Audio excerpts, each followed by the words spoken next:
அது வந்து கண்டிப்பா ஏற்றுக்கொள்ள முடியாது. பிரதானத்துவம் இந்த கூட்டத்துக்கு கூட்டப்பட்டது. ஏன் இவ்வளவு பெரிய ஒரு கன்ஃபியூஷன்? நான் ரொம்ப சிம்பிளான ஒரு பர்சன். அவருக்கு வேற எந்த விதமான ரைட்ஸும் கிடையாது. வணக்கம். நேர்பட பேசு நிகழ்ச்சிக்கு வரவேற்கிறோம். கல்வியில் சிறந்து விளங்கினாலும் முதன்மை இடத்துல இருந்தாலும் புதிய கல்விக் கொள்கையை ஏற்காத நிலையில அந்த வளர்ந்த மாநிலங்களுக்கு, சிறப்பாக செயல்படக்கூடிய மாநிலங்களுக்கு மத்திய அரசிலிருந்து வர வேண்டிய நிதி வரல அப்படின்னு பத்திரிகைகள் செய்தி வெளியானது. இதைத் தொடர்ந்து அந்த செய்தியை மேற்கோள் காட்டி முதல்வர் மத்திய அரசை நோக்கிய விமர்சனத்தை முன்வைத்திருக்கிறார். இதை வந்து பொதுமக்களுடைய பார்வைக்கே நான் விட்டுவிடுகிறேன், முடிவுக்கே விட்டுவிடுகிறேன் அப்படின்னு அவர் ட்வீட் பண்ணியிருக்கிறாரு.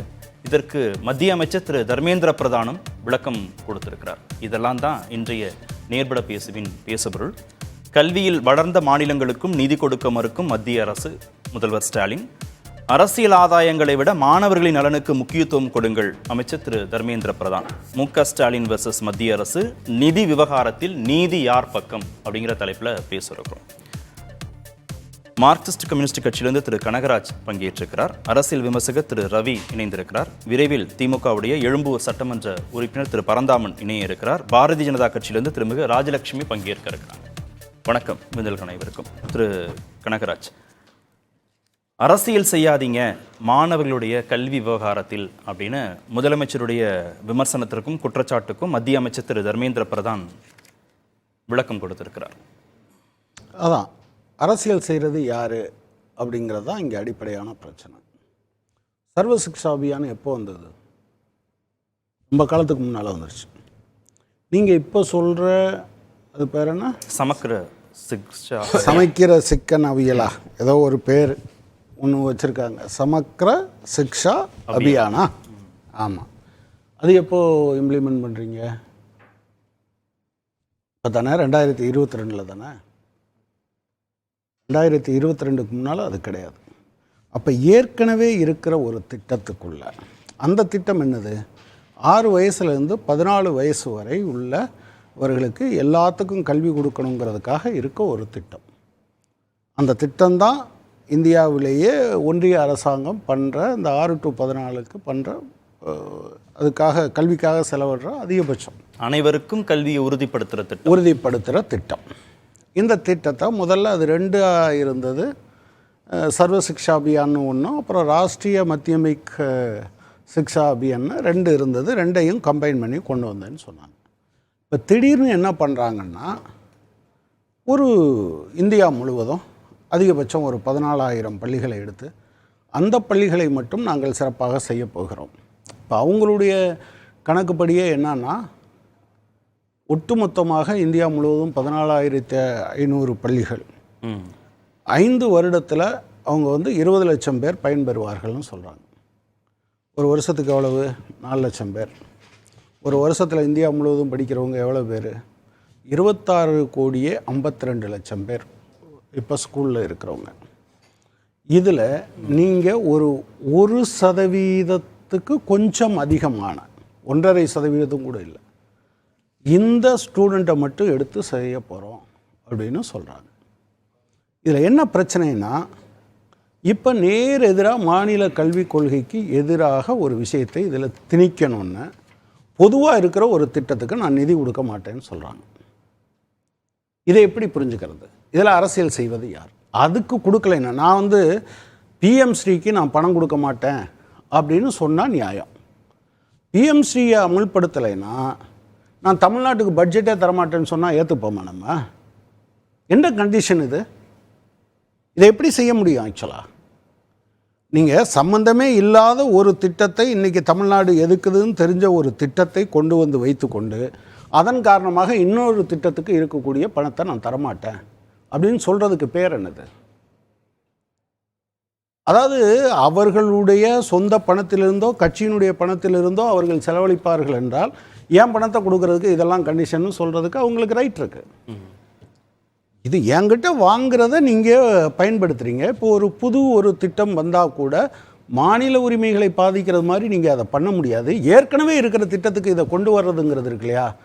தமிழ்நாடு மாதிரியான ஒரு கல்வி அறிவு பெற்ற மாநிலங்களை அழித்து விடுவது, அதனுடைய இப்போ இருக்கக்கூடிய, நான் என்ன சொல்கிறேன், நீங்கள் சொல்கிற எல்லா தரத்தையும் சொல்கிறீங்கல்ல, ஏற்கனவே நீங்கள் இதெல்லாம் பண்ணித்தானே பார்த்துருப்பீங்க. நீங்கள் பிரைமரி ஸ்கூல் என்ரோல்மெண்ட்டில் நீங்கள் அதிகமாக இருக்கீங்களா, இல்லை நீங்கள் வந்து கிராஸ் என்ரோல்மெண்ட் ரேஷியோவில் இந்தியா முழுவதும் +2க்கு பின்னால் காலேஜுக்கு போகிற எண்ணிக்கை நீங்கள் அதிகமாக இருக்கீங்களா, இல்லை எந்த வகையில் நீங்கள் சொல்கிறது சிறப்பாக இருக்கிறது என்று இன்னும் ப்ரூவ் பண்ணப்படலை. ஆனால் இந்தியாவில் இருக்கிறதுலே பெட்டராக இருக்கக்கூடிய ஒரு மாநிலத்தை எடுத்து வச்சுக்கிட்டு சார் அமல்படுத்தினா தானே தெரியும். மத்திய அரசு சொல்லக்கூடிய திட்டங்கள், இந்த பிஎம்ஸ்ரீ பள்ளி அந்த செயல்பாட்டுக்கு கொண்டு வந்தா தானே ஏற்கனவே இருக்கிற திட்டத்தை விட சிறப்பானதா இல்லையான்னு தெரியும். நீங்கள் மற்ற இடத்துல அமல்படுத்துங்க, உங்கள் ஊரில் அமல்படுத்தலாம்ல, பாஜக ஆளக்கூடிய மாநிலங்களில் அமல்படுத்துங்க, அமல்படுத்திட்டு இங்கே வாங்க.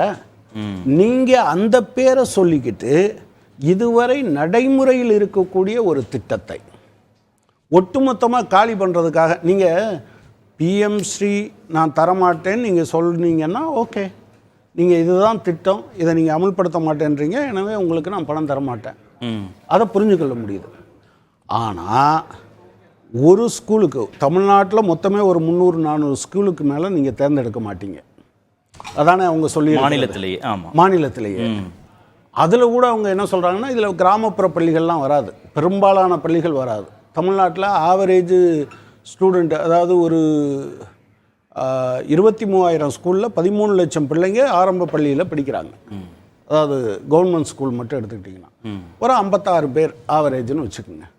இதில் 11,000 பள்ளிகள் என்னது 30க்கு கீழே. இவங்க ஒரு கண்டிஷன் என்ன போடுறாங்கன்னா, ஆவரேஜ் வந்து நீ வந்து ஸ்டேட் ஆவரேஜுக்கு கீழே இருக்கக்கூடிய ஸ்கூலை எடுக்கக்கூடாது. அப்போ ஒரு எலைட் ஸ்கூலை உருவாக்கணும்னு நீங்களாக ஒரு கற்பனை பண்ணிக்கிட்டு ஒன்று சொல்கிறீங்க. அதுக்காக இந்த 6 வயசுலேருந்து 14 வயசு வரை கொடுக்கக்கூடிய கல்விக்கு நான் பணம் தர மாட்டேன்.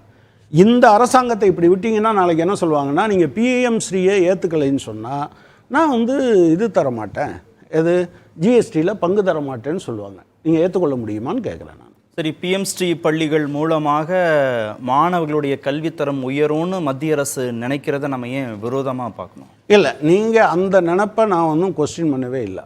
ஆனால் இது அமுல்படுத்தலைன்னா அதை தரமாட்டேன்னு சொல்லாதீங்க. நீங்கள் 5 வருஷம் அமுல்படுத்தி நல்ல பிள்ளைங்க வந்துடுச்சுன்னு வச்சுக்கோங்க, குஜராத்லேயும் உத்தரப்பிரதேசத்துலேயும் மத்திய பிரதேசத்துலேயும் பிள்ளைங்க நல்லா வந்துட்டாங்க, அது ஸ்கூல் ஆஃப் எக்ஸலன்ஸ்னு. இப்போ அப்போ கூட என்னுடைய கேள்வி என்னென்னா, நீங்கள் அனைவருக்குமான அரசாங்கமா, இல்லை இந்தியாவில் இருக்கிறதுல 1.4% பேருக்கு மட்டுமான அரசாங்கமா? 5 வருஷத்துக்கு பின்னால் இவங்க விட்டுட்டு போயிடுவாங்களா?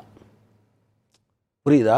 மொத்தமே 20, அப்புறம் மாநில அரசுடைய பொறுப்பாக அது மாநில அரசோ லோக்கல் பாடியோ பண்ணிக்கங்க அப்படின்னு சொல்கிறாங்க. அப்போ இதனுடைய பொருள் என்னன்னா, ஒட்டுமொத்தமாக மாநிலத்தினுடைய உரிமையின் மீது கை வைப்பது, ஒரு திட்டத்தை முன்வைத்து எந்த திட்டத்துக்கும் நான் பணம் தர மாட்டேன்னு அடம்பிடிப்பது, இது எந்த வகையிலும் இது வந்து இட்ஸ் அ ரோக் ஸ்டேட். இந்த கவர்மெண்ட்டுங்கிற யூனியன் கவர்மெண்ட்டுங்கிறது ரோக் கவர்மெண்ட். இதை அனுமதிச்சிங்கன்னா நாளைக்கு உங்களுக்கு என்ன தரமாட்டாங்கன்னு சொல்லுவாங்கன்னா, நீ இந்தியை கட்டாயமாக ஏற்றுக்கொண்டால் ஒழிய உனக்கு இது ஜிஎஸ்டி தரமாட்டேன்னு சொல்லுவாங்க. இந்தியாவினுடைய ஒற்றுமைக்கு கேடு, மிகப்பெரிய அநியாயத்தை தமிழக மக்கள் மீதும் இதர மாநில மக்களின் மீதும் பாஜக சுமத்துகிறது. திருமிகு ராஜலட்சுமி, பிஎம்ஸ்ரீ பள்ளிகளில் இணையணும், புதிய கல்விக் கொள்கையை ஏற்றுக்கணும், அப்படி இல்லைன்னா மற்ற கல்விக்கான நிதியை மத்திய அரசு விடுவிக்காது அப்படின்னு சொன்னால் அது பாரபட்சம் இல்லையா? இது இப்படி இன்டர்பிரட் பண்ண முடியாது. ஏன்னா பணம் வந்து அந்த பிஎம்ஸ்ரீ திட்டத்துக்கான பணம், அது அந்த மாதிரி இப்போ கல்விக்கூடங்களை ஓப்பன் பண்ணாதான் அந்த பணம் அதுக்காக பயன்படும், அதற்காக ரிலீஸ் ஆகும். அதன் மூலமாக சில பயன்கள் கிடைக்கும். மக்கள் கல்வி அந்த கல்வி தரத்தினால் பயன் கிடைக்கக்கூடுங்கிறத நம்ம இன்றைக்கி நம்பணும். ஏன்னா ஒரு ஆதாரப்பூர்வமாக ஒரு குழு நிர்மாணிக்கப்பட்டு அது வந்து புதிய கல்விக் கொள்கைன்னு ஒரு கொள்கை கொடுத்துருக்கு.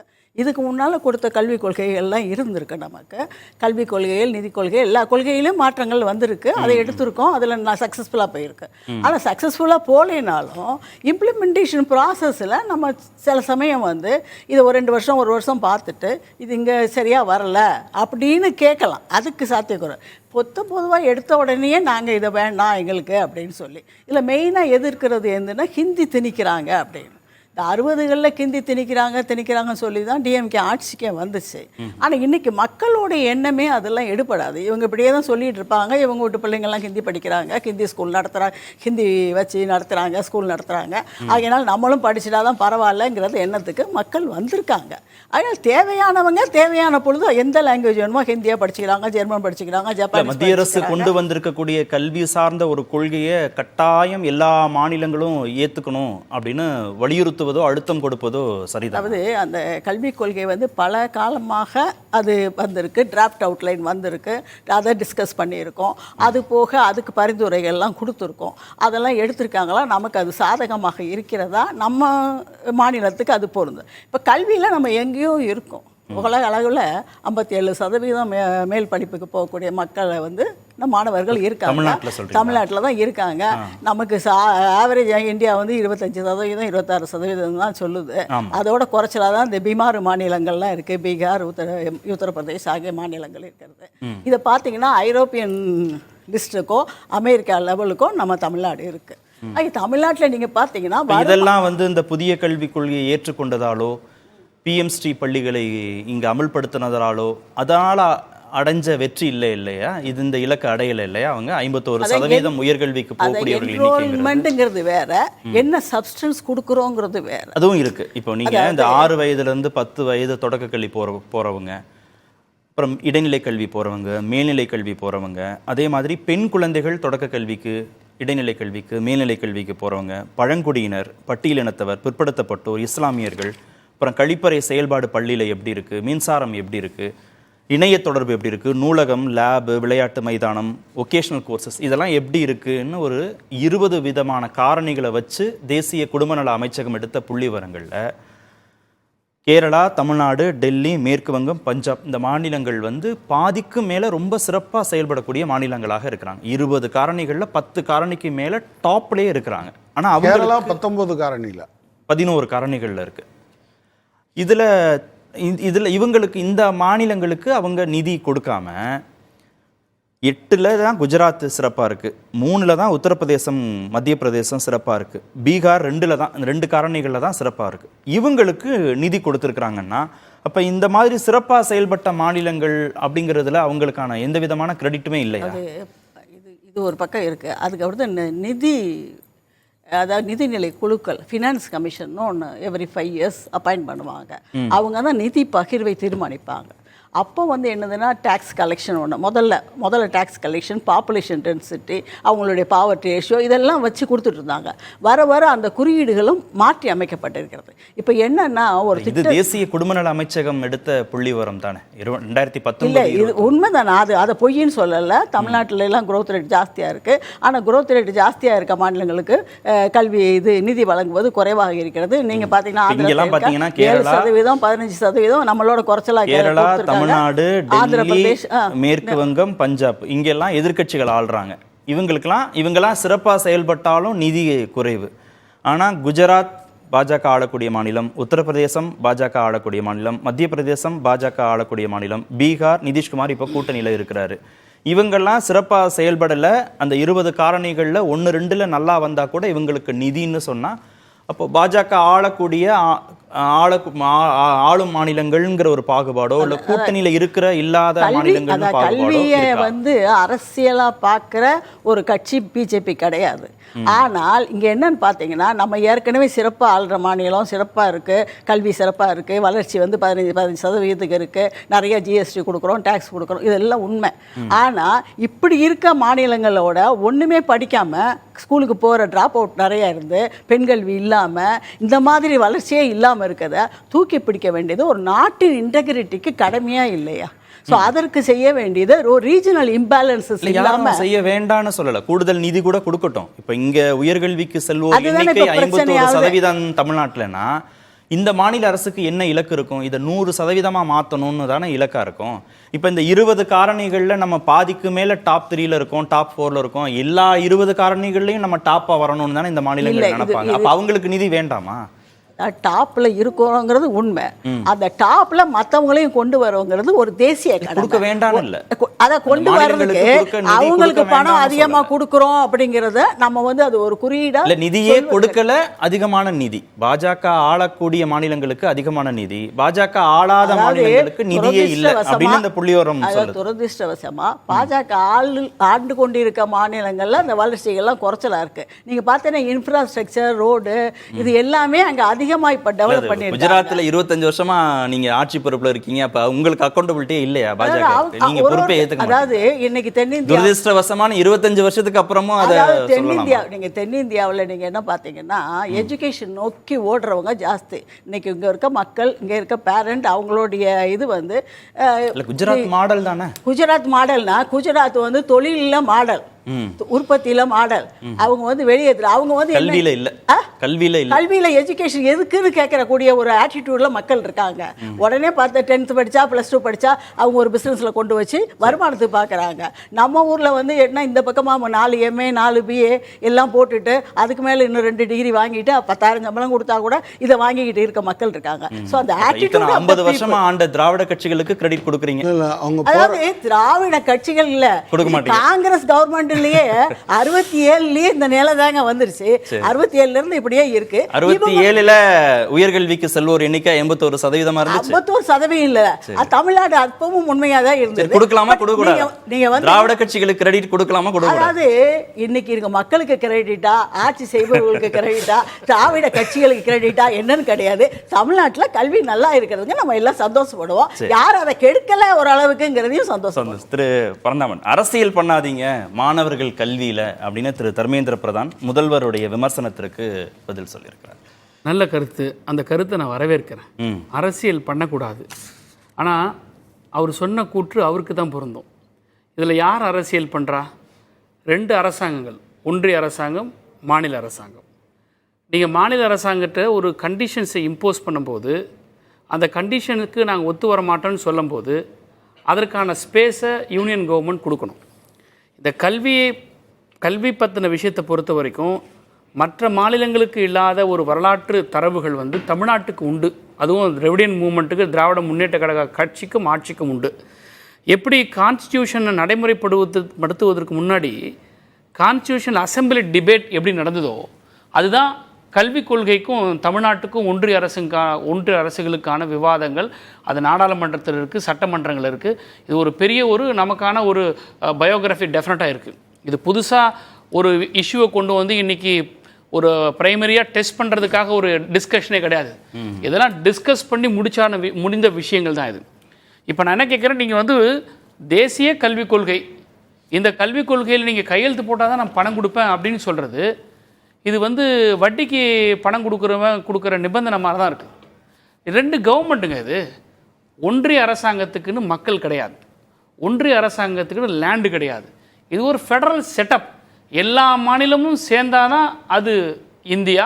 எல்லா மாநிலோட அரசுகளும் சேர்ந்ததனுடைய இதுதான் ஃபெடரல் செட்டப் கவர்மெண்ட் இது. அப்படி இருக்கும்போது மாநிலங்கள் விரும்புகிற விஷயங்களை வந்து அரசியலமைப்புப்படி அதிகாரம் கொடுக்கப்பட்ட ஏரியா வந்து கல்வி.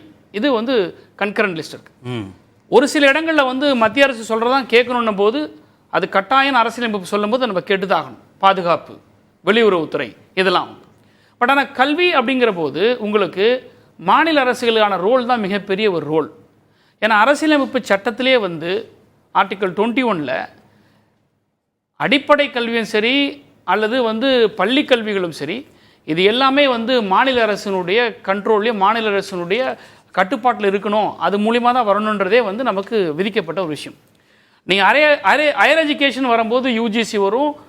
உயர்கல்விக்கு உண்டான நீங்கள் கொடுக்கக்கூடிய அந்த கைட்லைன்ஸு, கரிக்குலம் இதெல்லாம் டிஃப்ரெண்ட் இருக்குது. ஸோ அரசியலமைப்பே இப்படி நீங்கள் இப்போ பள்ளிக்கல்வியிலேயே அவர் இன்னைக்கு அமைச்சர் கேட்டிருக்காரு, தமிழ் உட்பட தாய்மொழியில் கல்வி கற்பதை எதிர்க்கிறீர்களா? தமிழ் உள்ளிட்ட இந்திய மொழிகளில் தேர்வு நடத்துவதை எதிர்க்கிறீர்களா? தமிழ் உள்ளிட்ட இந்திய மொழிகளில் பாடப்புத்தகங்கள் மற்றும் உள்ளடக்கம் உருவாக்கப்படுவதை நீங்கள் எதிர்க்கிறீர்களா? புதிய கல்விக் கொள்கையின் முழுமையான பல ஒழுங்குமுறை சமத்துவம் எதிர்காலத்தோடு உள்ளடக்கிய கட்டமைப்பை நீங்கள் எதிர்க்கிறீர்களா? இது நல்ல கேள்வி. ஹையர் எஜுகேஷனுக்கானது இல்ல. இல்ல, ஒரு நல்ல கேள்வி நான் கேட்குறேன். அதை விட்டுருங்க. நீங்க வந்து தேசிய வங்கி தேர்வுகளை வந்து தமிழ்நாட்டில் வந்து தமிழில் கல்விக்கு போட்டிங்களா? தமிழில் கொஷின் பேப்பர் போட்டிங்களா? ரயில்வே ரெக்ரூட்மெண்ட் போர்டுக்கு தமிழில் கொஷின் பேப்பர் போட்டிங்களா?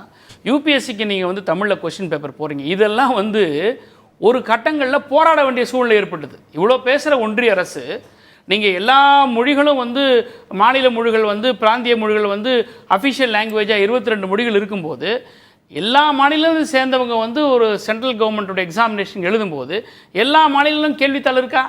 ஆங்கிலத்தை கேள்வித்தாள் வைக்கிறீங்க, ஹிந்தியில் கேள்வித்தாள் வைக்கிறீங்க. ஆனால் உங்களுக்கு வந்து பிராந்திய மொழிகளில் வந்து நீங்கள் இந்த கேள்வித்தாளை வைக்கிறீங்களா? இந்த கேள்வித்தாளை வைக்க சொல்லி பல போராட்டங்கள் நம்ம நடத்தியிருக்கிறோம், பேசியிருக்கோம், எல்லாமே செஞ்சுருக்கிறோம். தமிழே தெரியாதவங்கலாம் வந்து போஸ்டல் டிபார்ட்மெண்ட்டில் மதுரையில் வந்து பாஸ் பண்ணக்கூடிய அளவுக்கு தான் இவங்களுடைய கல்விக் கொள்கை இருக்குது. சார் இப்போது ஒரு விஷயம் சார், இன்றைக்கி தமிழ்நாட்டு மாணவர்களுடைய ஆரம்ப கல்வியாக இருக்கட்டும், நடுநிலை கல்வியாகட்டும், எல்லாமே வந்து இன்றைக்கி பிற மாநிலங்களோடு ஒப்பிடும்போது இன்றைக்கி ஃபாரின் எஜுகேஷனல் டூர் எந்த கவர்மெண்ட் ஸ்டேட் கவர்மெண்ட் கொண்டு போகுது சார்? மாநில அரசுடைய செலவில் எந்த ஸ்டேட் கவர்மெண்ட் கொண்டு போகுது? தமிழ்நாடு அரசாங்கம் கொண்டு போகுது. நீங்கள் வந்து சிறப்பாக பயில்கிற அதே மாதிரி வெளிநாடுகளில் கல்வி மேற்கொள்வதற்காக எந்த ஸ்டேட் கவர்மெண்ட் வந்து உங்களுக்கு கவர்மெண்ட்டோட ஸ்கீமில் கொடுக்குது? ஈவன் சென்ட்ரல் கவர்மெண்ட்டே வந்து கொடுக்குறதுக்கு தத்தளிக்குது. இப்போது இதெல்லாம் எதை நோக்கி போகுதுன்னா sir, centralisation sir.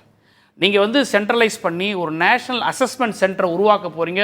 National education பாலிசியில் படிக்கும்போது பார்த்தீங்கன்னா இந்த க்ரைட்டீரியெல்லாம் கொடுக்குறாங்க. அதாவது மாவட்டந்தோறும் ஒரு சென்ட்ரல் அசஸ்மெண்ட் இன்ஸ்டிடியூஷன் வரும். ஸோ நீங்கள் பிரைமரியிலேருந்து ஆரம்ப கல்வி மழலையர் கல்வியிலிருந்தே நீங்கள் சென்ட்ரலைஸ் பண்ண போகிறீங்கன்னா என்னத்தை நீங்கள் சாதிக்க போகிறீங்க? உங்களுக்கு அதில் ஒரு தெளிவான ரோட் மேப்பை கொடுங்கிறனா? இல்லை, நீங்கள் இப்போ எதுக்குறீங்க? இப்போ கேரளா, பஞ்சாப், டெல்லி, மேற்கு வங்காளம் இவங்கெல்லாம் எதிர்த்தாங்க. ஆனால் ஆசிரியர்களுக்கு சம்பளம் கொடுக்க முடியல. பஞ்சாப்லாம் எதிர்த்தாங்க, அவங்க சம்பளம் கொடுக்க முடியல, நிதி சிக்கல் இருக்குது, தொடர்ந்து பள்ளிகளை நடத்துறது சிரமமான ஒன்று. இப்போ கேரளா, பஞ்சாப், டெல்லி போன்ற மாநிலங்கள் வந்து சரி மத்திய அரசு சொல்கிறதுக்கு இணங்கிடலாம் அப்படின்னு யோசிச்சு அவங்க முடிவெடுப்பதாக செய்தி வெளியாக இருக்குது. இப்போ என்ன தமிழ்நாடு இதில் என்ன ஸ்டாண்ட் எடுக்க போகுது சார்? இது நீங்கள் இவங்க எடுக்கிறாங்க அவங்க எடுக்கிறாங்கன்றதுக்காக தமிழ்நாடு எடுக்கணும்னு அவசியமே கிடையாது சார். தமிழ்நாடு மட்டும்தான் சார் இந்தியாவிலேயே வந்து விடுதலை பெறாத காலகட்டத்திலேயே இந்தி திணிப்புக்கு எதிராக போராடியது 1936-37 இந்த வரலாறு தமிழ்நாட்டுக்கு மட்டும்தான் சார் உண்டு. அதே மாதிரி வந்து இடஒதுக்கீடு சமூக நீதிக்கு வந்து எந்த மாநிலத்திலுமே இல்லாத அளவுக்கு வந்து கம்யூனல் ஜிஓ 1920 கொண்டு வந்ததும் தமிழ்நாடு. அரசியலமைப்பு சட்டம் 1950 நடைமுறைக்கு வந்த பிறகு முதல் அரசியலமைப்பு சட்டத்தை திருத்த வைத்ததும் தமிழ்நாடு. ஸோ அதுக்காக வந்து இப்போ சார் இப்போ புதுமை பெண் திட்டம் சார், பெண்கள் வந்து உயர்கல்வியில் அதிகமாக வரணுன்றது தான் ஒன்றிய அரசினுடைய எண்ணமாக இருக்கா? நீங்கள் 2050 2040 உங்களுடைய இலக்கை வைக்கிறீங்க இல்லையா? நம்ம இன்றைக்கே வந்து 50% கிராஸ் பண்ணிட்டோம் கிராஸ் ஹையர் எஜுகேஷன் ரேஷியோவில் பெண் உயர்கல்வி பெறுவதில். இப்போ நீங்கள் புதுமை பெண் திட்டம் யாருடைய திட்டம்? மாநில அரசுடைய சொந்த வருவாய் சார். 1973 கலைஞர் ரொம்ப அருமையாக ஒரு கிளாசிஃபிகேஷன் கொடுக்குறாரு சார். இதே சென்ட்ரல் கவர்மெண்ட் யூனியன் கவர்மெண்ட்டுக்கு அவர் எழுதும்போது கடிதங்கள் எழுதுறதுல 3 வகையாக பிரிக்கிறார் சார் மாநிலங்களை. 1 வளமே இல்லாத மாநிலங்கள், 2 வளமிருந்தும் நிர்வாக சீர்கேட்டால் வளர்க்க முடியாத ஒரு மாநிலங்கள், அதாவது அட்மினிஸ்ட்ரேட்டிவாக நீங்கள் வந்து ஸ்கில்டாக இல்லாதனால நீங்கள் வந்து பின்னடைஞ்சு இருக்கக்கூடிய மாநிலங்கள். இன்னொன்று இருக்கிற வளங்களை வைத்துக்கொண்டு சிறப்பாக சீர்மிகு நிர்வாகம் செய்து முன்னேற்றுகிற மாநிலங்கள். அதை 3வது இடத்துல கலைஞர் தமிழ்நாட்டை குறிப்பிட்டு நிதி கொடுப்பதில் ஒன்றிய அரசுகள்லாம் இப்படி ஒரு பாகுபாடு பார்க்குதுன்றது இன்றைக்கி நேற்று 1973 எழுதியிருக்காங்க. ஸோ அன்னைக்கு இருந்த அரசாங்கம் இருக்கிறா பிரச்சனைன்னு பேசுவாங்க, காங்கிரஸ் இருக்குது எல்லாம். அன்றைக்கு இருந்தது வந்து ஃபினான்ஸ் கமிஷனுடைய நிதி நெருக்கடி பிரச்சனைக்கு உண்டான சப்ஜெக்ட். ஆனால் இன்னைக்கு ஆர்டிஃபிஷியல் நெருக்கடி கொடுக்குறாங்க. அப்போ சார் அப்போ வந்து விடுதலை அரசியல் காரணங்களுக்காக நெருக்கடி கொடுக்குறாங்க. அன்னைக்கு வந்து உங்களுக்கு வந்து ஃபினான்ஷியல் கன்சென்ட் நிதி பற்றாக்குறை இருப்பதின் காரணமாக பகுப்பதில் ஒரு பிரிவு இருக்குது, பிரச்சனை இருக்குன்னு சொல்லலாம். ஆனால் எந்த காலகட்டத்திலையும் வந்து உங்களுடைய கொள்கையை திணிப்பதற்காக இதே காங்கிரஸ் கவர்மெண்ட்டும் சரி இல்லை வாஜ்பாய் கவர்மெண்ட்டும் சரி இந்த கொள்கையை திணிப்பதற்காக வந்து நான் உங்களுக்கு கொடுக்க வேண்டிய பணத்தை நான் கொடுக்க மாட்டேன்னு சொன்னது பிஜேபி ஆண்ட வாஜ்பாயுடைய ஆட்சியிலோட கிடையாது. அப்படிப்பட்ட கொடுங்கோலான ஆட்சி தான் இப்போ நடந்தது. திரு ரவி, சிறப்பாக செயல்பட்டதற்கு தண்டனையா அப்படின்றதான் முதல்வருடைய அந்த செய்தியிலிருந்து புரிஞ்சுக்க வேண்டியதாக இருக்குது. விவாதத்தில் வந்து நம்ம முன்வைக்கிறது வந்து மற்ற மாநிலங்களுக்கு கம்மியாக அதிகமாக கொடுத்துட்டு தமிழ்நாட்டுக்கு கம்மியாக கொடுக்குறீங்க. அது நம்பர் 1 பாயிண்ட்டு. ரெண்டாவது விவாதத்துக்கு கொண்டு வந்திருக்கிறது இல்லை எஸ்எஸ்ஏ பற்றி தான் சொல்கிறேன்.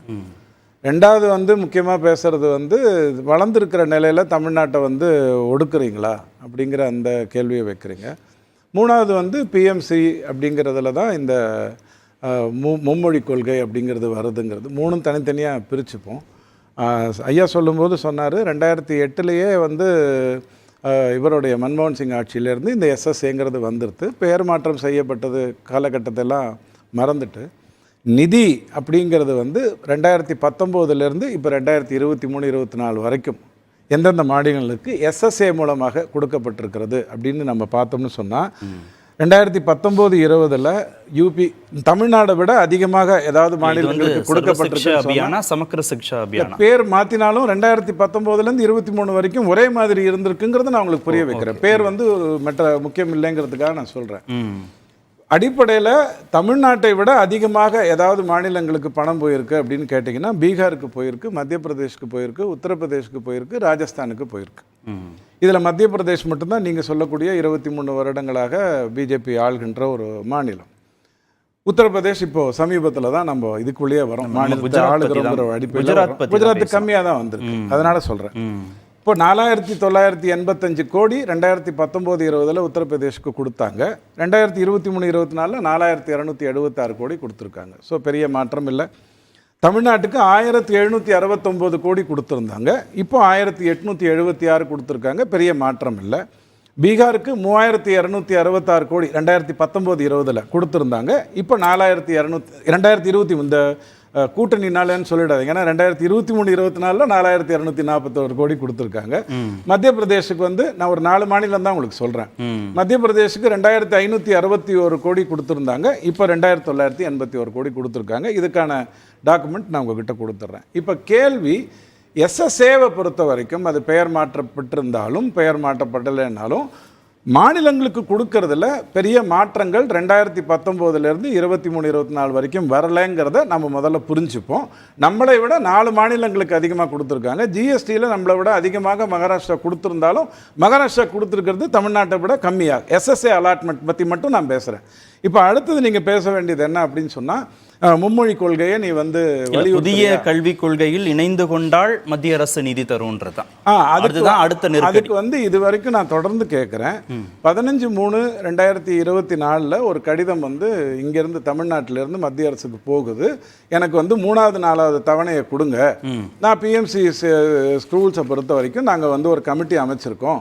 அது ஒரு முடிவு சொன்ன உடனே 2024-25 முதல் காலகட்டத்துக்குள்ளேயே நான் அதை செயல்படுத்த முயற்சி எடுக்கிறோம் அப்படின்னு சொல்லியிருக்கு. அதனால யார் சொல்லி இங்கே உங்கள் 15/3/2024 நம்ம இங்கேருந்து தலைமை செயலாளர்கிட்ட போன அந்த லெட்டரை ஒரு நிமிஷம் 23/2/2020 எனக்கு அதில் நீங்க சொல்ற 23/2ங்கிறது மத்திய அரசுல இருந்து மாநில அரசுக்கு வந்தது. இல்ல மாநில அரசு லெட்டர் கொடுத்தது. அவர் சொல்ற 15/3/24 நம்ம சீஃப் செக்ரட்டரி எழுதின லெட்டர்ல இவர் சொல்ற கண்டென்ட்டே கிடையாது. 4 வரி படிச்சிடுறேன். With reference to your letter dated 23/2/2024. யார் union government of India letter எழுதுறாங்க. 23/2/2024.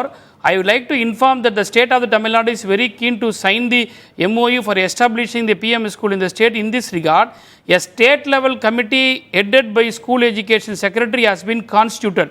Based on the recommendation of the committee, the MOU for establishing the school will be signed in the state before beginning of the next academic year 2024. It is requested to kindly release 3rd and 4th installment for the financial year 2023. அதாவது என்னன்னா 2023 instalment 3 and 4 நீங்கள் release பண்ணுங்கள். நீங்கள் சொல்கிற சங்கதியை நாங்கள் higher education தலைமையில் ஒரு committee போடுறோம். அது ஸ்டடி பண்ணி எங்களுக்கு கொடுத்தா நாங்கள் sir it is a diplomatic correspondence. அவ்வளோதான். இல்லை நான் தமிழில் கொஞ்ச நேரம் முன்னாடி சொன்னதை அவர் ஆங்கிலத்தில் சொன்னது ரெண்டும் ஒன்று தாங்கிறத நீங்கள் புரிஞ்சு இல்லை ஒத்துக்கிட்டீங்கன்றது இல்லை நான் ஒத்துக்கிட்டீங்கன்னு சொல்லலை. நீங்கள் பண்ணுறேன்னு சொல்லியிருந்தீங்கன்னு சொன்னேன். எனக்கு முக்கியம் நீங்கள் எழுதின அந்த லெட்டர் இல்லை. 23/2/2024 மத்திய அரசுலேருந்து உங்களுக்கு ஒரு கடிதம் வந்தது இல்லையா, அதை தயவு செஞ்சு எடுத்து காட்டிட்டு ஐயா இதில் அவங்க என்ன மிரட்டியிருக்காங்க, இதை ஒத்துக்கிட்டாதான் அதை ஒத்துக்கணும் அப்படின்னு சொல்லியிருக்காங்க அப்படின்னு காட்டிட்டீங்கன்னா வேலை முடிஞ்சிருக்கு. இப்ப சமீபத்துல அமைச்சர் சொல்லியிருக்காரு. இல்ல சமீபத்துல அமைச்சர் நான் என்ன கேட்குறேன், 15/3 மாதிரி 25, 23/2 லெட்டரை நான் படிச்சுட்டேன்னா ஆமா மத்திய அரசு மிரட்டுது, பிஎம் ஸ்ரீயை ஏத்துக்கிட்டா தான் உனக்கு எஸ்எஸ்ஏ பணம் கொடுப்பேன்னு சொல்லுது அப்படிங்கறத நான் உடனே புரிஞ்சுன்றேன். ரொம்ப சிம்பிளான ஒரு விஷயம். சமீபத்துல அமைச்சர் சொல்லிட்டாருன்ற சமீபத்துல அந்த லெட்டரை பார்த்துட்டா நான் ஒத்துண்டுருவேங்கிறத உங்களுக்கு சொல்றேன். ஒரு கேள்வி மட்டும் நீங்க போய் ஒரு கேள்வி மட்டும் சார் பாருங்க. மத்திய இருந்து வந்த லெட்டர் அவர் காட்டாம நாம பார்க்க முடியாது. அமைச்சர் சொன்னதாக செய்திகள் வந்து எனக்கு அதுல இன்னும் ரொம்ப முக்கியமான ஒரு விஷயம் என்னன்னா, கனகராஜ் ஐயா சார் சார் குறுக்கிட்டாரு. என்ன அந்த லெட்டர்ல பிஎம் ஸ்ரீயை ஏத்துக்கிட்டா தான் இந்த பணத்தை தருவோம்னு சொல்லியிருக்காரா? நான் கேட்குறேன், அப்படி சொன்னாரான்னு கேட்குறேன். இல்லை நீங்கள் தான் அது நீங்கள் ஒரு லெட்டரை ரெஃபர் பண்ணுறீங்க. அந்த லெட்டர் தமிழ்நாடு அதைத்தான் ஒரு லெட்டரை ரெஃபர் பண்ணுது. இல்லை 23/2 நீங்க கொடுத்தீங்கன்னு ஒரு லெட்டரை ரெஃபர் பண்ணுது. ஆமாம். அந்த லெட்டர்ல மத்திய அரசு தமிழ்நாடு நீ பிஎம் ஸ்ரீயை ஒத்துக்கிட்டா தான் நான் உனக்கு எஸ்எஸ்ஏ பணத்தை கொடுப்பேன்னு சொல்லியிருந்தால் அது மிகப்பெரிய தவறுன்னு நான் சொல்றேன். அதுக்கப்புறம் அமைச்சர் பேசிட்டாருன்னு சொல்றேன். அந்த இடத்துக்கு வர மாட்டேன்றீங்க சார். நான் பேசிட்டாருங்கிறத நானும் கேட்டுக்கிறேன். காட்டிட்டாருன்னா நான் முடிஞ்சிருவேங்கிறதோட நான் வர்றேன். ஏன்னா லெட்டர் எல்லாத்துலயும் ரெக்கார்ட் ரொம்ப முக்கியம் என்னன்னா, கனகராஜ் ஐயா பேசும்போது எல்லா விஷயத்தை அமைச்சர் பேசிட்டாருன்றது எல்லாத்துலயும் பதிவாயிருக்கு. அது நீங்க ஏத்துக்க திரும்பவும் சொல்றேன், ₹1 29 பைசா தான் வருதுன்னு தமிழ்நாட்டுல இருந்து சொன்னாங்க, கர்நாடகால இருந்து சொன்னாங்க. அது டைரக்ட் டாக்ஸ் சம்பந்தப்பட்டது, இன்டைரக்ட் டாக்ஸ் சம்பந்தப்பட்டது இல்லைங்கிறத நாங்கள் அப்புறம் புரிஞ்சுக்கிட்டு மண்டை பிச்சுக்கிட்டு உட்காந்துருந்தோம். அது மாதிரி இது நடந்திருந்ததுன்னா அந்த லெட்டரை பார்த்துட்டு எனக்கு தெரிஞ்சிடும். கேள்வி என்னன்னா, திடீர்னு நீங்கள் பிஎம் ஸ்ரீயை கொண்டு வந்து இதை ஒத்துக்கிட்டாதான் அதை ஒத்துக்கணும்னு சொல்கிறீங்க அப்படின்னு சொன்னால், பிஎம் ஸ்ரீங்கிறது எதுக்காக வந்ததுன்னா, எனக்கு தெரிஞ்சு 21/7/2023 ஒரு பெரிய கூட்டம் ஒன்று நடக்குது. அதில் என்ன சொல்கிறாங்கன்னா, 23,000 சொச்சம் கோடி நாங்கள் இதுக்காக ஒதுக்குறோம். எதுக்கு ஒதுக்குறோம்னா, ஒரு 14,000 ஸ்கூலை இந்தியா பூரா திறந்து அதில் சில உங்கள் மாநிலத்தில் சில ஸ்கூலை வந்து கன்வெர்ட் பண்ணி அதில் மும்மொழி திட்டத்தை கொண்டு வர்றதுக்கு, அதாவது புதிய கல்வி கொள்கையை கொண்டு வர்றோம் அப்படின்னு சொல்கிறாங்க.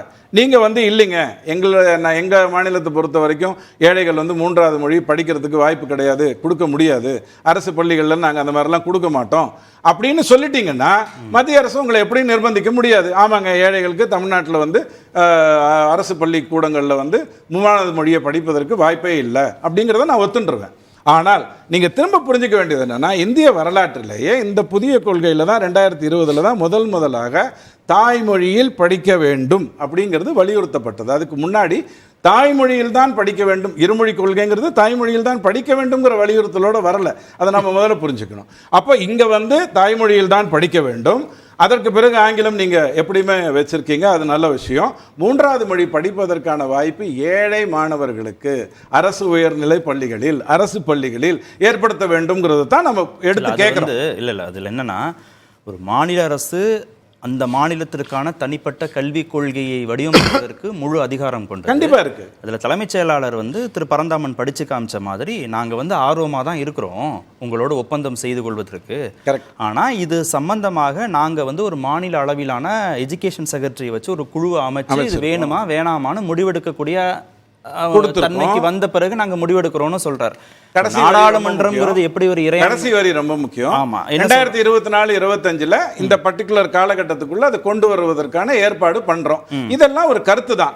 கமிட்டி நாளைக்கு உட்கார்ந்தது இல்லைங்க. இல்ல என்னன்னா, அதுல என்ன அவர் சொல்லியிருக்காருன்னா, based on the recommendations of the கமிட்டின்னு சொல்லியிருக்காரு. கரெக்ட். அதுக்கப்புறம் ரெண்டாவதுல என்ன, நீங்க கடைசியில நம்ம முக்கியம் இல்லையா? ஆமா, அந்த 3வது 4வது தவணையை கொடுங்க, 3வது 4வது தவணையை கொடுங்க 2023க்கும் 24க்கும், அதுவும் முக்கியம். அப்ப அந்த நிதி வரலன்னு தானே கேக்குறாங்க. தேர்ட் அண்ட் ஃபோர்த் இன்ஸ்டால்மெண்ட் வரலன்னு தானே கேக்குறாங்க. கரெக்ட், வரலன்னு சொல்றீங்க. அது எப்படி வரணும்ங்கறத பத்தி நம்ம விவாதிக்கணும். நான் ஏற்கனவே உங்களுக்கு 5 வருடங்களாக எப்படி மாநிலங்களுக்கு எஸ்எஸ்ஏ மூலமா என்ன விவாதிக்க பாருங்க, ஒரு 5 வருடங்களாக எத்தனை கோடி மத்திய அரசுல இருந்து மாநிலங்கள் வாரியா வந்திருக்குங்கிற தகவல் எனக்கு. அதுல விவாதம் என்ன தெரியுமா, அந்த கமிட்டி உட்கார்ந்து என்ன முடிவு பண்ணுச்சுன்னா, ஏழை மாணவர்கள் இல்லைங்க 24-25 23-24 இந்த கரண்ட் இயருக்கு கொடுக்க வேண்டிய தேர்ட் அண்ட் ஃபோர்த் இன்ஸ்டால்மெண்ட் பத்தி தான் இப்ப விவாதிக்கணும்னு சொன்னீங்களா? பாருங்க, நிலுவையில் இருக்கிறது அப்படிங்கிறத நான் ஒத்துக்கிறேன். பாரபட்சம் இருக்கான்னு கேட்டால் இல்லைங்கிறத 2019-20 வரிசையாக 5 வருடத்தை நான் உங்களுக்கு சொல்லிட்டேன். ஆனால் எனக்கு ரொம்ப முக்கியம் என்னன்னா, ஒரு கமிட்டி உட்கார்ந்தது, உண்மையிலே பிஎம்ஸ்ரீ கொண்டு வரணும்னு முடிவு பண்ணிச்சு, யோசிச்சுது. அதுக்கப்புறம் என்ன சொல்லிச்சுன்னா, இல்லைங்க, ஏழை மாணவர்கள் 3வது மொழியை கற்றுக்கிறதுக்கான வாய்ப்பு தமிழ்நாடு கொடுப்பதற்கு சாத்தியம் இல்லை, ஏன்னா 61லேருந்து நாங்கள் 2 இருமொழி கொள்கையில் தான் இருக்கோம்னு சொல்லி ஏழை மாணவர்களை புறந்தள்ளிச்சு. அப்படிங்கிறத நான் புரிஞ்சுக்கிறேன், எனக்கு ஒன்றும் அதில் ஒன்றும் பிரச்சனை இல்லை. ஆனால் ஐயா சொல்லும்போது ஒரு கருத்து இன்னொன்று சொன்னார். விளக்கத்தை மத்திய அரசாங்கம் வந்து இது மாதிரி நீங்கள் தலைமைச் செயலாளர் லெட்டர் போட்டிருந்தீங்க, நாங்கள் வந்து 3-4வது இன்ஸ்டால்மெண்ட்டை கொடுத்துட்டோம், ஆனால் நீங்கள் வந்து ஒரு குழு அமைச்சிட்டு அந்த குழுவின் பரிந்துரை அடிப்படையில் முடிவெடுக்கிறேன்னு சொன்னீங்க. நாங்கள் நிதியை கொடுத்துட்டோம், நீங்கள் இன்னும் குழுவை அமைச்சு என்ன ரெக்கமெண்டேஷன்ஸ் வேணுமா வேண்டாம் கேட்க முடியாது, கேட்க முடியாது. ஏன் தெரியுமா, இது ரெண்டுத்தையும் மத்திய அரசு சம்பந்தப்படுத்தவே இல்லை. பிஎம்சிக்கு ஒத்துக்கிறதுக்கும் உங்களுக்கு 3வது 4வது தொகை கொடுக்கறதுக்கும் சம்பந்தமே மத்திய அரசை பொறுத்த வரைக்கும் இல்லை. நீங்க தான் 23/2/2024 லெட்டரை நான் படிக்காதனால சம்பந்தம் இருக்குன்னு சொல்றீங்க. நான் ஏத்துக்கிறேன், நீங்க சொன்னா நான் ஏத்துக்கிறேன், அமைச்சர் சொல்லிட்டாரு. இது வந்து திரு ரவியோட கடிதமோ திரு கார்த்திகேயனோட கடிதமோ நீங்க ஏத்துக்கங்க, ஏத்துக்காம போங்க. இது ஒரு மாநிலத்துடைய நீங்க சொன்ன இது ஒரு மாநிலத்துடைய நிர்வாக தலைமையான தலைமைச் செயலாளர் மத்திய அரசுடைய செக்ரட்டரிக்கு ஈக்குவல் ரேங்க்ல அனுப்பக்கூடிய ஒரு கடிதத்துல கண்டிப்பா நமக்கு புரிஞ்ச மாதிரிலாம் இன்டர்பிரட் பண்ணக்கூடாது. நமக்கு விருப்பப்படிலாம் இன்டர்பிரட் பண்ண அப்படியெல்லாம் பண்ணவே இல்லை. அவர் என்ன கேட்கிறாரு, இந்த இன்ஸ்டால்மெண்ட்டை ரிலீஸ் பண்ணுங்கன்னு அவர் கேட்கிறாரு. பண்ணிருக்கணுமா பண்ணிருக்க கூடாது? நான் வந்து உங்க இன்ஃபரன்ஸுக்கு தான் வந்தேன். உங்க இன்ஃபரன்ஸ் என்ன சொல்லுச்சு நீங்க கடைசியா பேசும்போதுன்னா, ஐயா நீங்க பிஎம்சி முடிவை சொல்லுங்க, 3வது 4வது நாங்க கொடுத்துட்டோம், 3வது 4வது கொடுத்துட்டதுனால நீங்க பிஎம்சியை ஒத்துக்கோங்க அப்படின்னு மத்திய அரசு ஏன் சொல்லாதுன்னா, இதுக்கும் அதுக்கும் சம்பந்தம் வேற. இதுக்கு அதுக்கு சம்பந்தம் இப்ப எதுக்காக நிறுத்தி வச்சிருக்காங்க? இங்க பாருங்க, நிறுத்தி வைத்தாங்கங்கறத கேள்வி அல்ல, வித்தல்ட் வேற நிலுவைங்கிறது வேற. அதாவது வரல பேலன்ஸ்ங்கிறது வேற, வித்தல்ட்ங்கிறது வேற. எல்லாத்துக்கும் நிறுத்தி வச்சிருக்காங்க. மத்திய அரசு மட்டும் நான் சொல்லிடுறேன், 1000 கோடி வெஸ்ட் பெங்காலுக்கு நிறுத்தி வச்சிருக்காங்க. உங்க கருத்துல நான் சொல்லிடுறேன், பிஎம்ஸ்ரீ வேற, சமக்ர சிக்ஷா அபியான் வேற. சரியா? நிதி வராது, எஸ்எஸ் ஏது வராது. அதத்தான் தலைமைச் செயலாளர் கேட்கிறாரு, தெளிவா சொல்றாரு. அந்த நிதி இந்த நம்ம பேசிட்டு இருக்க இந்த நிமிஷம் வரைக்கும் வரல. சரி, ஒத்துக்கிட்டீங்க. இன்னும் 2 மேட்டர் இருக்கு, 2 மேட்டர் இருக்கு. கனகராஜ் சொல்லும்போது உன் பணத்துல இருந்து நீ கொடுக்கறதா இருந்ததுன்னா நீ பேசு அப்படிங்கிற ஒரு கருத்தை சொன்னார். அதுக்கு எனக்கு ஒரே ஒரு விளக்கம் மட்டும் கொடுத்துட்றேன். ஐயா, ஜிஎஸ்டி வந்ததுக்கு அப்புறம் உங்களுக்குன்னு ஒரு 50%, அதாவது நமக்குன்னு ஒரு 50% இருக்கு மாநிலத்தில், 50% மத்தியில இருந்து வருது. அந்த மத்திய 50%ல 41% கொடுக்குறாங்க இல்லையா, அதில் தான் இந்த எஸ்எஸ்ஏ எல்லாம் வருது. ஆக மத்திய அரசு தன்னுடைய பங்கிலிருந்து தமிழ்நாட்டுக்கு என்ன பண்ணணும், மற்ற மாநிலங்களுக்கு என்ன பண்ணணுங்கிறதுல தான் இதை நம்ம பேசுறோம். தமிழ்நாட்டோட 50% எப்படியுமே உள்ள வந்துருது. இதுதான் முரட்டுத்தனமான ஒரு அரசுன்னு எடுத்துக்கிறதா இருந்ததுன்னா, இது முரட்டுத்தனமான ஒரு அரசு இல்ல. எது முரட்டுத்தனமானது தெரியுமா? ஏழைகள் 3வது மொழியை கற்றுக்கொள்ளவே கூடாது. திரும்ப திரும்ப பதிய வைக்கணும் முயற்சி. நீங்க 3வது 4வது இன்ஸ்டால்மெண்ட் இந்த நிமிஷம் பேசிட்டு இருக்க வரைக்கும் கொடுக்கல, வித்தல்ட் இல்ல. திரு பரந்தாமன், மாநில அளவிலான கல்விக் கொள்கை இங்க இருக்கக்கூடிய மாநிலத்தில் இருக்கக்கூடிய மாணவர்களுடைய கல்வி வளர்ச்சிக்கு இல்ல ஒட்டுமொத்த தேசிய அளவிலான கல்வி வளர்ச்சிக்கு உகந்ததா இல்லைன்னு மத்திய அரசு நினைக்குதோ, அதனுடைய வெளிப்பாடாக தான் அவங்க இந்த திட்டத்தில் சேருங்கன்னு உங்களை வற்புறுத்துறதும் அழுத்தம் கொடுக்கறதும்? இல்லை, அப்படிலாம் இல்லை. அவங்களுக்கு நல்லா தெளிவாக தெரியும், மாநில அளவிலான கல்விக் கொள்கைன்றது தமிழ்நாட்டில் வந்து சக்ஸஸ் ரேட்டு காட்டியிருக்குன்றது அவங்களுக்கு நல்லா தெரியுது. பட் ஆனால் அவங்களுடைய நோக்கம் அஜெண்டாவை இம்ப்ளிமெண்ட் பண்ணுறாங்க, அவ்வளோதான் விஷயம். அவங்கள அதை கட்டாயப்படுத்துகிறாங்க, கட்டுப்பாட்டுக்கு கொண்டு வரணும்னு நினைக்கிறாங்க. இப்போ எப்படி நீட் வந்து ஒரு சென்ட்ரலைஸ்ட் இதுவாக கொண்டு வந்திருக்கிறாங்களோ, அந்த மாதிரி வந்து யூனிஃபார்மாக நீங்கள் மழலையர் பள்ளியிலிருந்து ஆராய்ச்சி படிப்புகள் வரைக்கும் வந்து இதெல்லாம் வந்து சென்ட்ரலைஸ் பண்ணி கொண்டு வந்து தங்களுடைய கட்டுப்பாட்டு, இது வந்து மெல்ல மெல்ல மாநில உரிமைகளை வந்து தடுக்கிற வகையிலான ஒரு போக்கை தான் கொண்டு போகுது. சரி, இப்போது நான் என்ன கேட்குறேன், இப்போது பிஎம் ஸ்ரீ கேர் அந்த ஸ்கீம் இருக்கு இல்லையா, இப்போ தமிழ்நாட்டில் இருக்கிற கேவி ஸ்கூல்ஸில் அது வந்து அடாப்ட் பண்ணிச்சா இல்லையா அப்படிங்கிற விஷயத்த பார்க்குறாரு. அடாப்ட் பண்ணியிருக்கு 34, மொத்தம் 34 ஸ்கூல்ஸ் இருக்குது. நான் கேட்குறேன் சார், பொது வழியில் போட சொல்லுங்கள் சார், எத்தனை தமிழ் டீச்சர்ஸ் இருக்காங்க சார் கேவி ஸ்கூலில்? எத்தனை தமிழ் டீச்சர்ஸ் இருக்காங்க கேவி ஸ்கூலில்? அதே மாதிரி நீங்கள் வந்து பிற மாநிலங்களில், நீங்கள் வந்து ஹிந்தி பேசுகிற மாநிலங்களில் 3வது மொழியை எந்த மொழியை எடுத்து படிச்சிருக்காங்க இது வரைக்கும்? உங்ககிட்ட என்ன தரவு இருக்குது? நீங்கள் நேஷனல் எஜுகேஷன் பாலிசியில் மும்மொழி கொள்கையை கொண்டு வரீங்கன்னா நீங்கள் ஸ்டடி பண்ணின்னு ஒரு ரிப்போர்ட்டை கொண்டாந்து போடுங்க. ஆராய்ச்சிகளை அறிவியல் பூர்வமாக சிந்திக்கிறது தான் பகுத்தறிவு. பெரியாருடைய மண்ணு தமிழ்நாடு நாங்கள் வாதிட்டு இருக்கிறோம். எது ஒன்றும் ஒன்றிய அரசு கொடுக்குதுன்ற கண்ண முடி நாங்கள் எதிர்க்கலை. சயின்டிஃபிக்கலி டிஸ்ப்ரூவ்டு சப்ஜெக்டை நீங்கள் கொண்டாந்து மறுபடியும் எங்கள் முன்னாடி வைக்காதீங்கிறதா எங்களுடைய கேள்வி. இப்போ திருமிகு ராஜலட்சுமி, அறிவியல் பூர்வமாக இங்கு இருக்கக்கூடிய கல்வி திட்டம் குறித்து அவங்களுக்கு புள்ளிவரங்கள் இருக்கு, மாநில அரசுக்கு புள்ளிவரம் இருக்கு. தேசிய அளவில் மத்திய அரசுடைய துறைகள் வெளியிடக்கூடிய புள்ளிவரங்களும் மாநிலத்தில் கல்வி வளர்ச்சி நல்லா இருக்கு அப்படிங்கிறதையும் காமிக்கிற போது இதில் மத்திய அரசுடைய தலையீடோ அழுத்தமோ இங்கே ஏன்னு அவங்க கேள்வி கேட்குறாங்க. தேசியத்துக்காக ஒரு கல்விக் கொள்கை உருவாக்கப்படுகிறதுக்காக, தேசியத்துக்காக என்ன அதனுடைய அதாவது இன்னைக்கு வந்து தமிழ்நாடும் தேசியத்தில் ஒரு பங்கு தான்.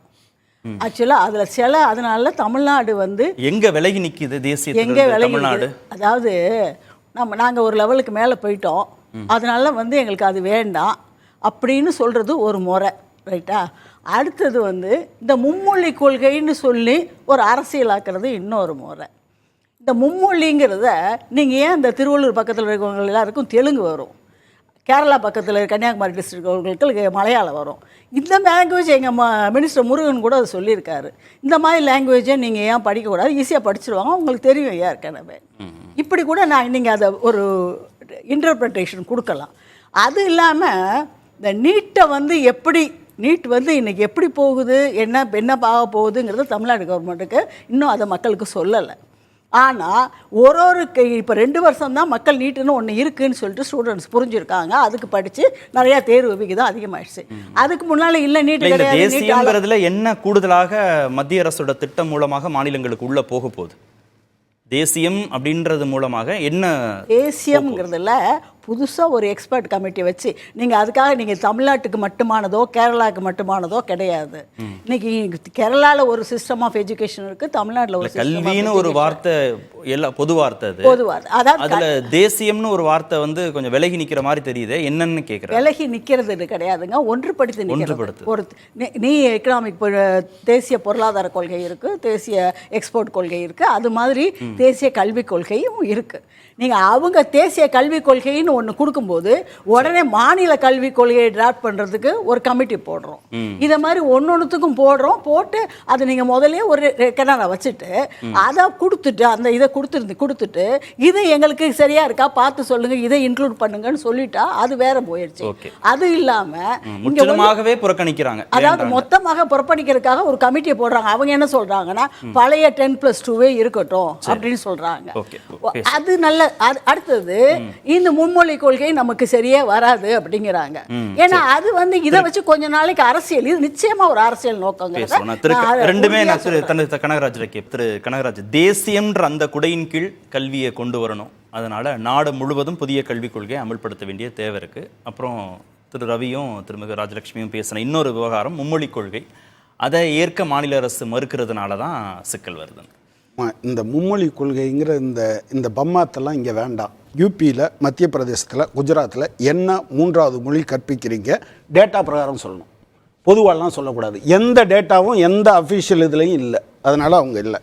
அடுத்து வந்து இந்த எமர்ஜென்சியை எதிர்த்தோம், அதில் வந்து 42வது சட்ட திருத்தத்தை எடுத்தோம்னா கல்வியை மாநிலத்துக்கு கொடுத்துட்டு பேசாமல் இருக்கணும், அதுக்கு மேலே பேசக்கூடாது. அதாவது இவர் வந்து நம்ம பிரதமரும் நிறையா பேசியிருக்காரு அதை பற்றிலாம். அவர் A+B² என்ன சொன்னார், அந்த 2AB எங்கே இருந்தது?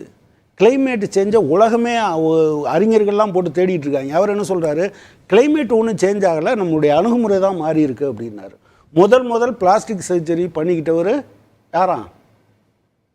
இப்போ விநாயகர்னு அவர் தான் பேசியிருக்காரு. நீங்கள் இப்போ போய் பார்த்தீங்கன்னாலும் தெரியும். அடுத்து மேடம் சொன்னாங்க, இந்த தமிழ்நாட்டில் எந்த கேவிலையும் கேந்திர வித்யாலயாலையும் ஒரு இடத்துல கூட தமிழ் சொல்லி கொடுக்கல. வகுப்புகளுக்கு பின்னால் பசங்க நாங்கள் படிக்கணுமேன்னு சொன்னால் அதுக்கு நீங்கள் டியூஷன் படிக்கிற மாதிரி தான் படிக்க முடியும் அப்படின்னு. பிஎம்ஸ்ரீக்கு ஏற்றுக்கிட்டால் தான் சர்வ சிக்ஷா அபியானுக்கு பணம் கொடுக்குறேன்னு சொல்கிறாங்க. அதை மடைமாற்றுவதற்காக இந்த என்டையர் விவாதத்தை காலி பண்ணுறதுக்காக சார் சொல்லிக்கிட்டே இருந்தார். அடுத்து மேடம் அமைச்சர் வந்து நிதி கொடுத்தாச்சுன்றார். எது 23-24 கல்வியாண்டுக்கான 4 இன்ஸ்டால்மெண்ட்டையும் கொடுத்துட்டோம் அப்படின்னு திரு தர்மேந்திர பிரதான் சொல்றாரு. 4000 கோடி 24-25 கல்வியாண்டுக்கான நிதி அலாக்கேட் ஆகிருக்குங்கிறதையும் அவர் கடிதத்தின் மூலமாக கொடுத்துட்டாங்களா இல்லையாங்கிறதான் இப்படி நிறையா நம்ம கேள்விப்பட்டிருக்கோம். உதாரணமாக நான் உங்கள்கிட்ட சொல்கிறேன். இப்போ நீங்கள் வந்து ஜிஎஸ்டி காம்பன்சேஷன் எவ்வளோ நாள் நமக்கு கொடுக்காமல் இருந்தாங்க. கடன் தாரம் கடனை நீங்கள் வாங்கிக்கங்க, வட்டி தாரோன்னு சொன்னாங்களா இல்லையா? தமிழ்நாடு, கேரளா, வெஸ்ட் பெங்கால் கடைசி வர முடியாதுன்னு சொன்ன பிறகு இவங்க பணம் கொடுத்தாங்க. நம்பர் 1. ஐஜிஎஸ்டி நீங்கள் 2020ஆம் ஆண்டு பட்ஜெட்டை எடுத்து பாருங்கள், 4326 கோடி 17, 18, 19, 20 கொடுக்கல. 3/12/2020 திரு எடப்பாடி பழனிசாமி, அதாவது கூட்டணியாக இருந்தவன்னு சொல்லிடாதீங்கன்னு சொன்னார்ல, அவர் கதறி ஒரு லெட்டர் எழுதியிருக்காரு 3/12. இவங்களுக்கு எடப்பாடி பழனிசாமியா மு க ஸ்டாலினாங்கிறது இல்லை, தமிழக மக்கள் மீது தீராத வன்மம். 7600 கோடி செலவழிச்சிருக்கோம், 4600 கோடி நீங்கள் எனக்கு தரணும், நீங்கள் வெறும் 1700 கோடி கொடுத்துருக்கீங்கன்னு அவர் ஒன்று எழுதியிருக்காரு. அடுத்து மேடம் சொன்னாங்க, நீங்கள் எல்லாம் செக் பண்ணு, நம்பணும் சார், செக் பண்ணும். லேட்ரல் என்ட்ரி நீங்கள் என்னாச்சு? 3 வேளாண் சட்டம் நீங்கள் என்னாச்சு? பெட்ரோல் டீசல் விலை, கச்சா எண்ணெய் குறைஞ்சா குறைப்பேன்னு சொன்னீங்கல்ல, இன்றைக்கி $69, கொஞ்ச நாளைக்கு முன்னால் $88, என்னாச்சு அதை சொல்லுங்கள். ஜிஎஸ்டி வந்தால் உங்களுக்கு எல்லாம் கிடைக்குன்னு சொன்னீங்க, என்னாச்சு? நீங்கள் சொன்னபடி இருந்திருந்தால் இந்நேரம், அதாவது நிதி ஆயோக் சொன்னதை கேட்டிருந்தோன்னா மாவட்ட தலைமை மருத்துவமனைகள் பாதி காலியாக இருக்கும். அதை சொல்லுங்கள். எய்ம்ஸுக்கு நீங்கள் பணம் கொடுத்தீங்களா? மெட்ரோவுக்கு நீங்கள் பணம் கொடுத்தீங்களா? எதுக்காவது ஒன்றுக்காவது கொடுத்தீங்களா? நீங்கள் இது முழுவதும் என்ன செய்கிறீங்கன்னா தமிழ்நாட்டை தேடி தேடி வஞ்சிக்கிறீர்கள்.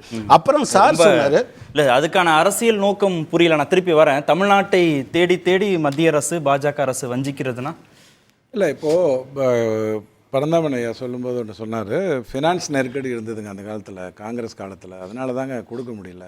இப்போ ஃபினான்ஸ் நல்லா இருக்குங்க மோடியோடைய அரசில், அதில் கொடுக்க வேண்டியது தானே அப்படிங்கிற ஒரு கருத்தை முன் வச்சார்.